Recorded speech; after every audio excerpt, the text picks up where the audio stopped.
შემდეგი არის უკვე რა თქმა უნდა ლომი.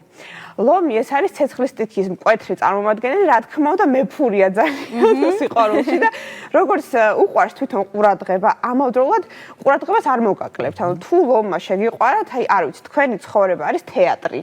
ანუ საკუთარი თეატრალურია ხოლმე ძალიან. ანუ შეიძლება აი რაღაცა 100 თაიგული ვარდი მოგართვათ, ხო? აი ბრილიანტები ხა თუ საშუალება აქვს, ხო? და ნუ კომპლიმენტები ხო რა თქმა უნდა იქნება და იქნება, მაგრამ ძალიან თავმოყვარია და მნიშვნელოვანია რომ შევაქოთ ხოლმე აუცილებლად.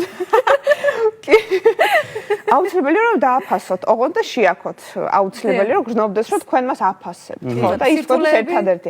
სირთულეები არის ის რომ ანუ ცოტა ეგოისტია, ნუ რაღაც მხრივ. როგორც მეფე ისე უნდა აღიქვა. მეფე ისე უნდა მოვექცეთ, ანუ მისი სიტყვა მნიშვნელოვანია, უნდა გაითვალისწინოთ აუცილებლად. ვეზირი აბარაკი. კი. ეს მნიშვნელოვანია, კი. შემდეგი არის უკვე ქალწული. ნუ ქალწული არის ერთ-ერთი ყველაზე პრაგმატული და მშრომელი, მაგრამ სიყვარულშიც საკმაოდ კრიტიკულია სხვათა შორის. ანუ რაღაცა დეტალებს აქცევს ხოლმე ყურადღებას, ცოტა პერფექციონისტია, ანუ რაღაცები შეიძლება არ მოეწონოს თქვენი საქციელის და აუცილებლად ამას გაგრძნობინებთ ან გეტყვით.